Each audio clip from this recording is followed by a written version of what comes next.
In this video, I'm going to share with you 7 reasons why most fitness coaches can't hit 7 figures. Hitting $1 million a year in your fitness business might seem like some crazy idea that only celebrity trainers dream of, but that's absolutely not the case. In this video, I'm going to cover 7 key reasons why most coaches will never hit 7 figures, and I'm going to walk you through how to overcome each one so you can scale your impact and revenue and move steadily toward $1 million fitness business. Before we dive in, like this video if you find it useful, and hit subscribe if you want to see more videos like this in your feed. It helps the channel grow, and it allows us to continue to reach more trainers to help them get off the gym floor and build amazing impact-driven businesses. All right, let's get into it. A lot of videos like this would tell you your main problem is posting at the wrong time, or posting image-based content instead of reels, or not having an email autoresponder, but this is all surface level stuff. I'm not saying these kind of tactics don't work, or that small changes like these won't make a difference, but they're not what's keeping you from a 7-figure per year business. Hitting $1 million comes down to more than just your posting frequency, what platform you're on, or whether or not you're using email marketing. It really comes down to your core messaging and how you're reaching and speaking to your ideal clients. If you came here to listen to me talk about a bunch of quick tips or reveal the latest hack to trick the algorithm, then sorry, but you're in the wrong place. But if you're ready to go deep and learn about buyer psychology so you can discover exactly how to attract, engage, and close premium price dream fit clients, you're going to get a lot from this.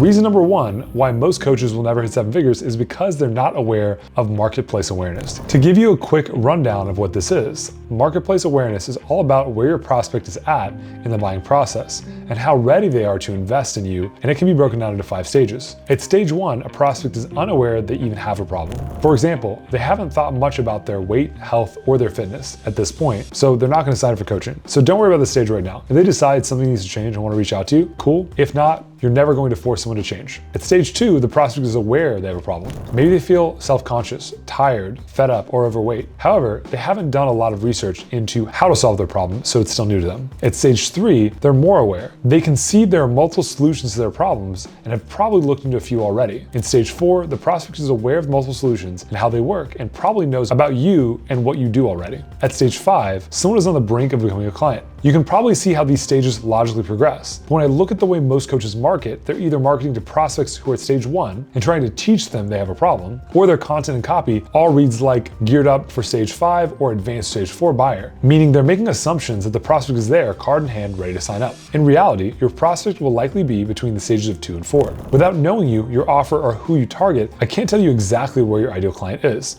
But what I can tell you is if all your messaging is written and recorded like it's for people at either end of the awareness spectrum, you're going to have a very hard time signing clients, let alone hitting 7 figures. So spend some time online, survey your audience, read the comments in your post, ask questions via email, speak to your current clients, whether they're in person or online, and try to gauge where they were before they signed up with you. Once you know what level of awareness you're dealing with, you'll know how to position yourself and what topics and objections you need to handle in your content. Reason number 2 is you're not charging enough. I'm sure you've been told to charge more before. And if you watched high-ticket marketers, you probably agree this is a good idea. But have you ever successfully implemented premium pricing in your business? If not, time to learn how. It's easy to think your income can keep growing if you're charging $100, $200, or even $500 a month. It can, but even if you're working online, similar to in-person training, you only have so many hours in the day and will eventually hit capacity. Even if you work like crazy and put in 60, 70, or 80 hours plus per week, you only have so much energy. Not only that, but generally the less someone pays, the more of your time and resources they demand. This means that even if you have what someone might consider higher price packages at,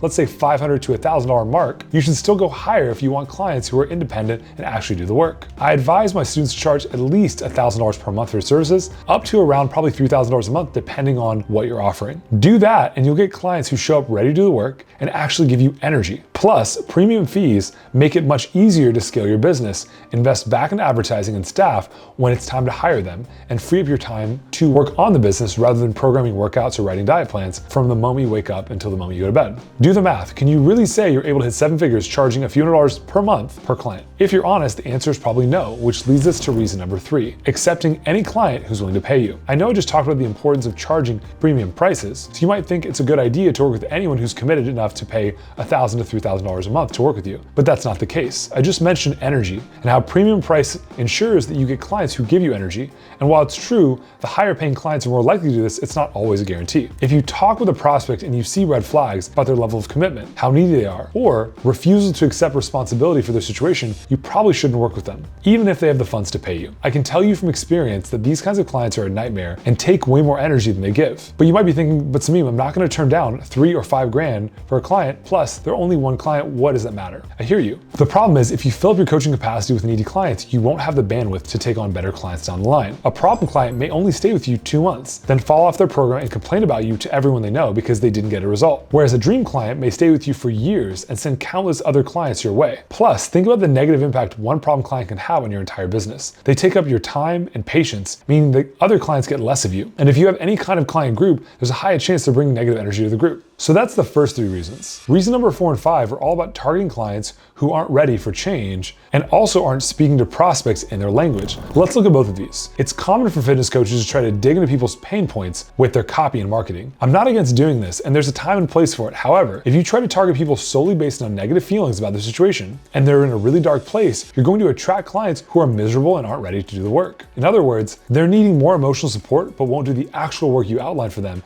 in your program, and therefore aren't successful and end up blaming you. You'll end up pouring a ton of your time and resources into somebody who simply wasn't ready for change and wasn't ready to be a client. It's best to target people who are experiencing struggle and have pain points, but also have big dreams and desires. Clients who are aspirational and clients who genuinely believe they can achieve the body, health, and life they're dreaming of are the ones you want. Prospects who are too stuck in the cycle of pain aren't in the right mindset to fully embrace coaching to stick around for the long term. Whereas clients who struggle with things like not being a role model for their kids, feeling self-conscious at work, or worrying their spouse is losing interest, while they have negative feelings they want to move away from, they can also see a positive version of the future, and that makes them more likely to want to follow what you advise and actually get results. So when you do your marketing and your content, be sure that you're actively seeking people who are excited to change and who are ready to embrace new challenges. As for reason number 5, not speaking to clients in their language. I talk about this a lot because it's critical. In fact, I'm going to link a couple of other videos about this in the description so you can check those out once you're finished with this one. The truth is, most coaches fail to sign clients, fail to charge premium fees, and fail to grow to 6 figures, let alone 7, because they don't speak to the prospect in their own language. Using words like ripped and shredded, or talking about 6-packs and aesthetic physiques may feel natural as a fitness coach, but is that what your ideal client actually wants? If you're shooting for a 7-figure business, charging premium prices, most of your clients will be executives, business owners, and high-level professionals. That's not always what they want. Their dreams and desires are centered around achievement, identity, and status. They want the confidence that comes with looking better than their colleagues.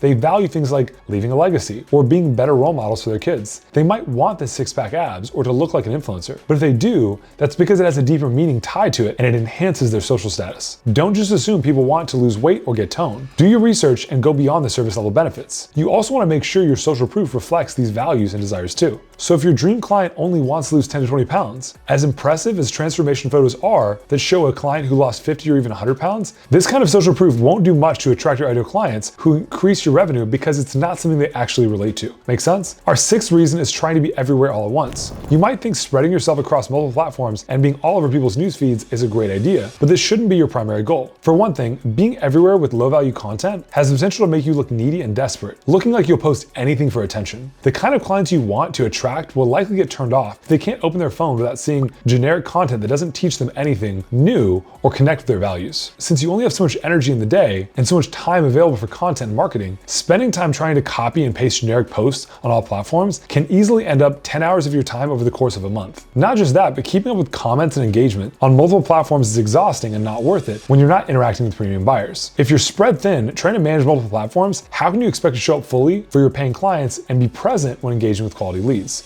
Instead, pick one platform and dominate it, not necessarily in terms of volume of your content, but the quality. 4 or 5 high-quality long-form posts or videos each week on the right platform, along with different follow-ups and lead nurturing beats trying to be everywhere at once and doing everything in a low-quality way. I know this might sound different if you're used to being on a content marketing hamster wheel, but believe me, I've worked with enough 6- and 7-figure earners to know that posting more content and being on more platforms only dilutes your prospect quality if you do it the wrong way. Lastly, the 7th reason why fitness coaches can't hit 7 figures is trying to do do everything in your life yourself. With business, I actually think too many coaches try to hire help too soon with things they should be doing themselves. I'm a big believer of writing your own content, following up with leads yourself, doing your own sales calls, and having interactions and engagement with your clients in the early stages of your business. Now, when it comes to outsourcing things outside your business, if you can afford to hire help with cooking meals, cleaning, laundry, and those kinds of things, if you can afford it, these are the things I encourage outsourcing since it will give you much more time to spend on your business. If there are certain tasks that are taking up 5 to 10 hours a week, and you can outsource those tasks for the cost of less than one premium client, you can have those things covered by someone else and spend 20 to 40 more hours per month, gaining 1 or 2 more clients in your business. So that wraps up the 7 reasons. I didn't want this video to be just about what everyone was doing wrong. I wanted to show you a roadmap to overcoming each mistake, to show you a few key steps you can take from 6 to 7 figures. These shifts can help guide your journey to financial success in the competitive world of online fitness coaching. Don't forget to like, comment, and subscribe for more insights and strategies to propel your business forward. If you want, share your thoughts and experience in the comments below. See you next time.